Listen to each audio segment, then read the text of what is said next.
We're going to look now in this slideshow at the Baroque art of Spain, Flanders, and France. While the Catholic Counter-Reformation can be seen as being most positive in that new religious art works were being commissioned, it had a very dark side as well that we see in Spain. Extreme self-denial and suffering were common at this time, and torture was sanctioned as a route to salvation. The raw power of the Spanish Inquisition made its mark in Spanish painting of the Baroque period, and now you can say, wow, I didn't expect the Spanish Inquisition.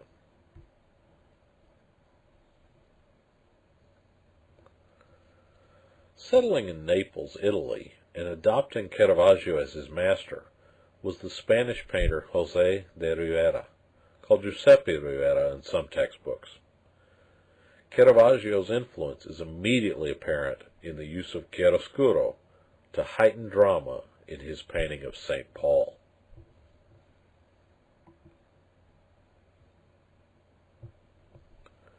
Another painting by Rivera, that of St. Jerome, highlights the principal difference in Rivera's and Caravaggio's works, that of focusing on the sufferings and tortures of the early martyrs, as opposed to simply glorifying the church.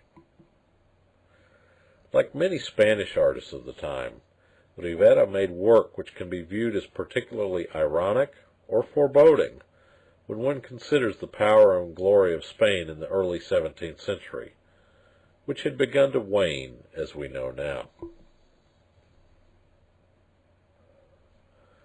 In addition to Caravaggio, the influence of Flemish painting is still evident in Spanish work of this time period, in their unrelenting passion for detail and realism, as seen in Rivera's Club-Footed Boy. You can see the detail on the left, get a little better sense of the painting. The image on the right is just a poor reproduction that does give you a sense of the color that he used. In considering works such as this, we can appreciate just how little influence was exerted by El Greco in the period immediately following his death. And again, that small image on the right shows how Rivera's palette grew lighter late in his career. As suggested in Gardner's text, the Spanish taste for the representation of a courageous response to pain or adversity is seen in this deformed, yet proud, and even dignified boy. All in all, the painting can be seen as carrying a Christian message. While an object of pity, the club-footed boy is still in the service of God, wearing his deformity like a uniform, and carrying his exhortation to charity as a divine commission.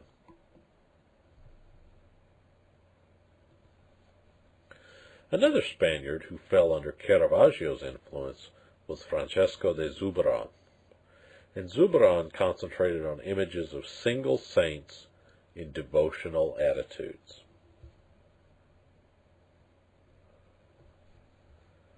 St. Francis here reveals Zuberon as an artist more interested in subtle color harmonies than Caravaggio, as the harshness of contrast is diminished and the linear quality of the work is emphasized.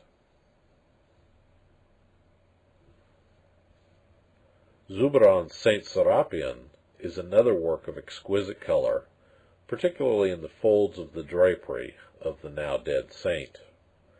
In keeping with the Spanish sensibility, death is given a dignified and honorable air. Serapion's features here are unquestionably Spanish, yet the saint himself was English. So why make the change? To make him immediately accessible to the viewers, and to identify him as a man of the people. Zuberon sought to ensure his saint's acceptance by sidestepping the issue of nationalism.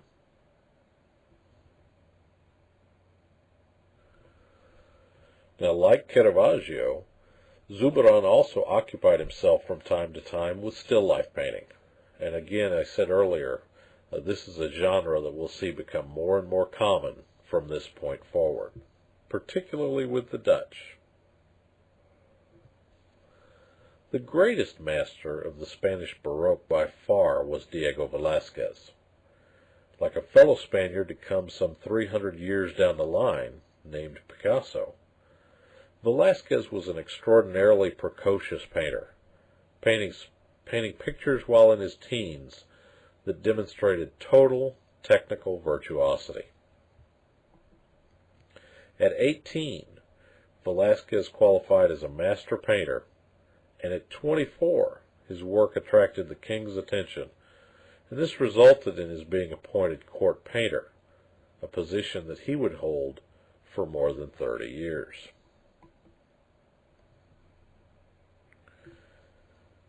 In Los Borrachos, Velázquez recalls Caravaggio's musicians, yet the dreamy erotic quality of Caravaggio is replaced by an unflinching realism in not only depiction, but also the character of the figures portrayed.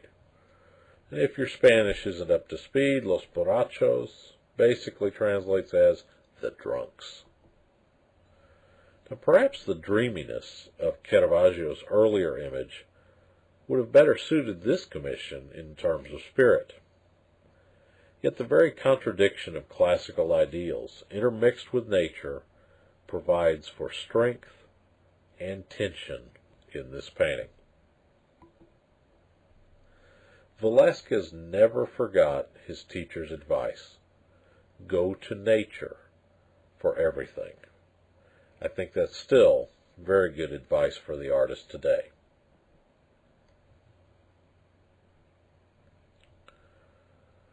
Velázquez's skill as a portraitist is chief among his many claims to fame. Juan de Pareja is a masterwork of visual realism. Yet it's fundamentally opposed to another court painter we looked at recently in the Northern Renaissance. Hans Holbein's work relied almost entirely on line, while Velázquez eliminates visible lines entirely, creating forms with fluid brushstrokes. Holbein painted what he knew, while Velázquez painted what he saw, a major distinction in representational art. The directness of Velázquez's touch was a major inspiration to Manet, perhaps the first Impressionist painter, whose work can be seen in your textbook. Manet said this of Velázquez: I have found in him my ideal of painting. As we've seen before, art is cyclical, not linear.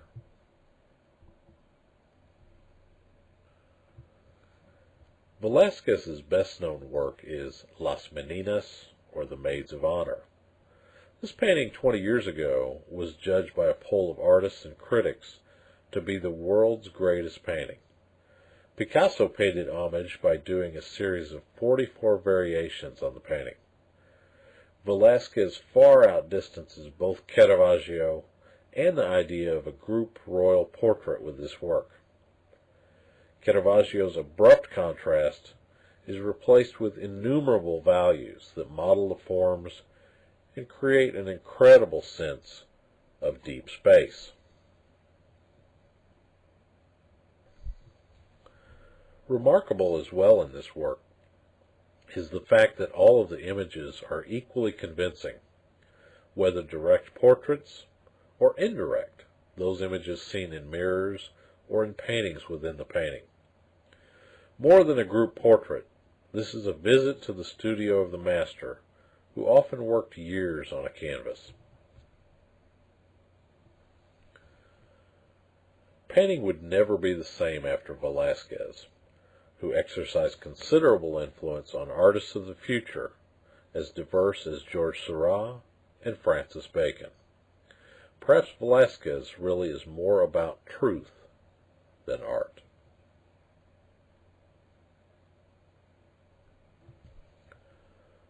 We come now to Flemish Baroque, and the Baroque art of the southern Netherlands, or Flanders, will have much more in common with Spain than with the northern Netherlands, Holland, as we shall soon see. One reason for this was that Flanders continued to be Catholic as the northern provinces broke away from Spain to become Protestant. which for one thing resulted in vastly different subject matter and treatment. The main man of Flemish Baroque painting was Sir Peter Paul Rubens, and we see his self-portrait here. Rubens was more a European painter than Flemish, in that he worked for the rulers of Italy, France, Spain, and England, in addition to Flanders. His work combined the styles and concepts of both the South and the North in many ways.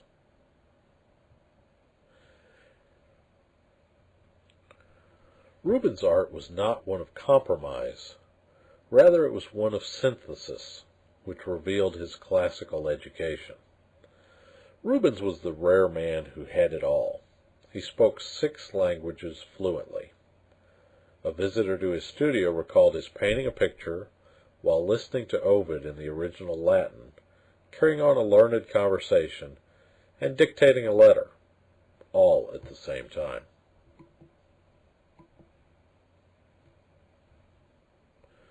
One patron said that he had so many talents that his knowledge of painting should be considered the least of them.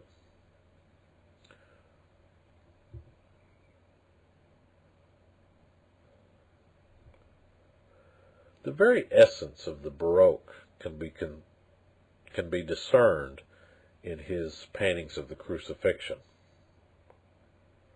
He uses theatrical lighting with an ominously dark sky in both of these paintings.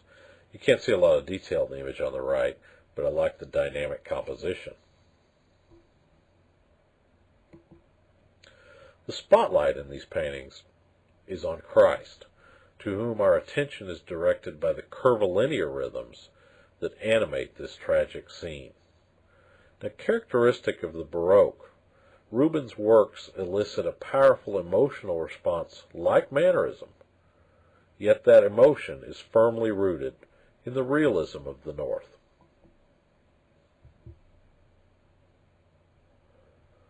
Rubens' dynamic sense of composition can be seen in his Rape of the Daughters of Leucippus. A sort of whirlwind of form revolves around the center of this painting, illustrating the idea that the eye sees things from the center out. Compositionally, this painting could not be more different from the Renaissance, and served to inspire an artist even as fundamentally opposed in character and image as Jackson Pollock, who was known to have studied the compositions of Rubens. Sir Kenneth Clark wrote in his book, The Nude, that skin represents the most difficult problem for a painter. Does this seem to be the case for Rubens? Not at all. In fact, Rubens recognized his expertise in this area and promised patrons many beautiful nudes as a selling point. As opposed to many artists who revered the classical style and worked from plaster casts or antique sculptures of the human figure, Rubens preferred to work from live models. I don't imagine I'd like to pose for this painting. What about you?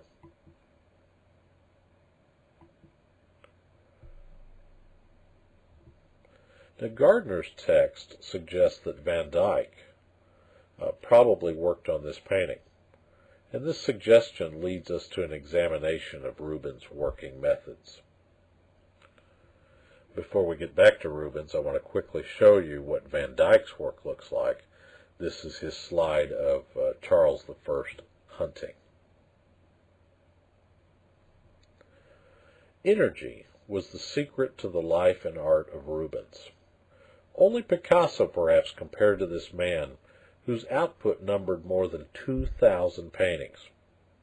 He was swamped by commissions and rose at 4 a.m. daily and worked till evening every day. Still, his work required a workshop approach. Rubens generally would do a small color sketch or outline a painting to be done by assistants like Van Dyck, who came to found the English school of portraiture. Rubens would come in and finish the painting himself. His studio, that's still open today in Antwerp, contained a balcony for customers to watch him work. So the idea that other people were working on his paintings and helping him out as assistants was not a secret. Now, one observer of Rubens' working recalled how he stared at a blank canvas for some time, only to explode in a fury, covering the entire picture with brushstrokes. And perhaps that painting was this Daniel in the lion's den.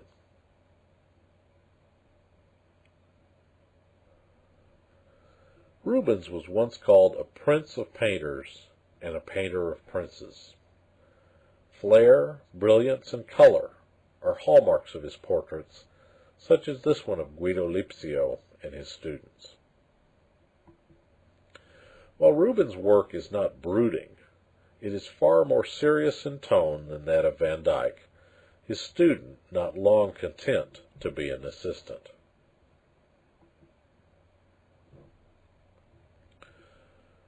This is Rubens' Marie de' Medici painting. And while generally serious, Rubens did have his silly side as seen in this work, a study for another much larger painting. Rubens here shows why the term Baroque is sometimes used to mean ostentatious or pompous even, as he fashioned a glorious epic out of inglorious material. If one can pull down a hefty paycheck with his tongue in cheek, more power to him or to her.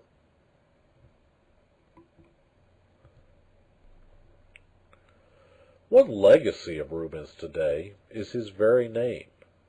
The term Rubenesque refers to one aspect of his paintings, such as the rape of the daughters of Leucippus or this painting, and it's still used today to describe a woman that's not terribly skinny. Now, our society's concept of beauty has certainly changed over time.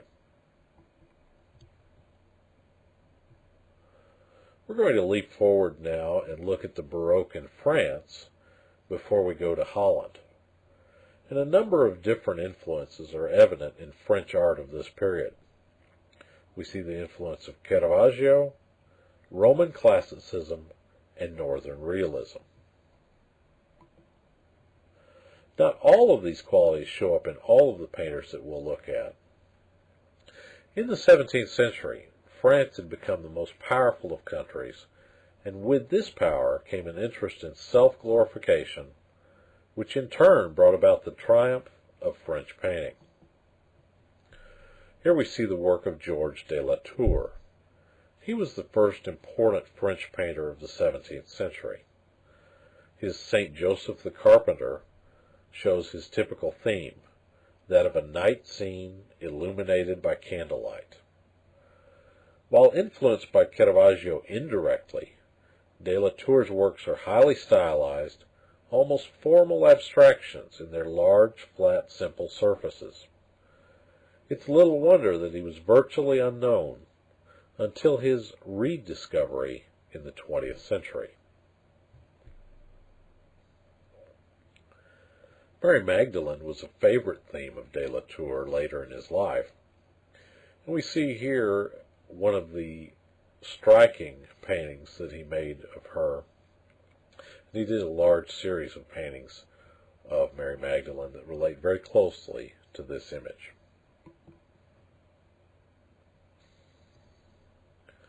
Not only did the Northern eye for realism provide inspiration for the French, it also gave them ideas for subject matter, as seen in The Peasant Family by Louis Lenain. Reflective of the hard times in France for the peasantry, Lenain's work conveys a profound feeling of human dignity and self-worth. In this sense, these people are clearly superior to the kings and queens that were depicted by Rubens and Van Dyck at this time. While still reminiscent of Caravaggio, the play of chiaroscuro is clearly not the focal point of this image. The people themselves are the focal points. Louis was but one of three brothers who were all painters of relatively equal ability. The greatest of the French Baroque painters was Nicolas Poussin. Poussin was fundamentally opposed to de la Tour, in that he was greatly interested in antiquity, and based his paintings such as Aurora and Syphilis on Roman myths, history, and Greek sculpture. Poussin single-handedly revived the classical style, so much so that it became the dominant artistic influence for the next 200 years. Poussin detested Caravaggio, and felt that he and others like him found refuge in base subjects of everyday life because of the feebleness of their talents. Now, works such as this are exemplary of what Poussin himself called the grand manner, which focused on battles, heroic actions, and religious themes.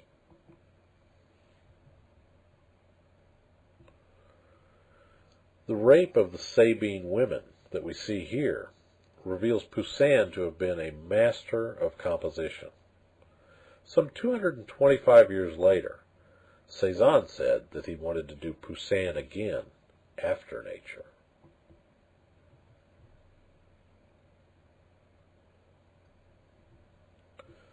This painting by Poussin is called The Burial of Phocion, and while his unjust death is represented here, it seems almost of secondary importance in contrast to Poussin's statements.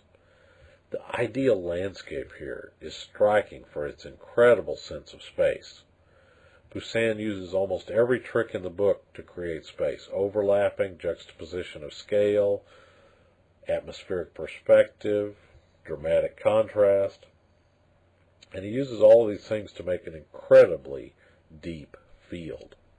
But I think when you look at this painting, you first think it's a great landscape as opposed to a funeral.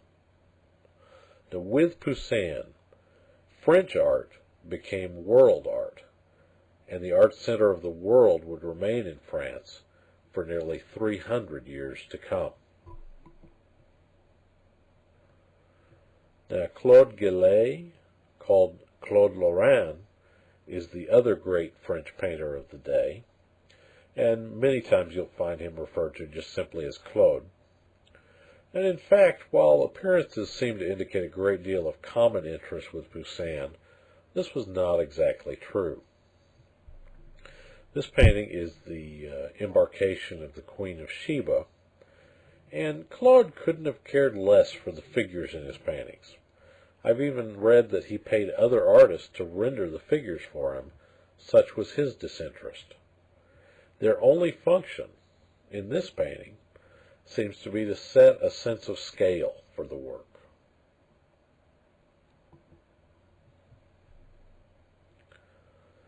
As opposed to classical antiquity, Claude's true master was nature. He painted in the open air. However, the only remaining examples of his work out of doors are his many drawings, one of which we see here, most of which were done in pen and wash. Now, these drawings reveal his true interest in the Italian light and landscape. They're very simple and broadly painted or drawn, and convey a wealth of information, and are perhaps Claude's greatest achievements. And this concludes our look at Baroque art in Spain, Flanders, and France.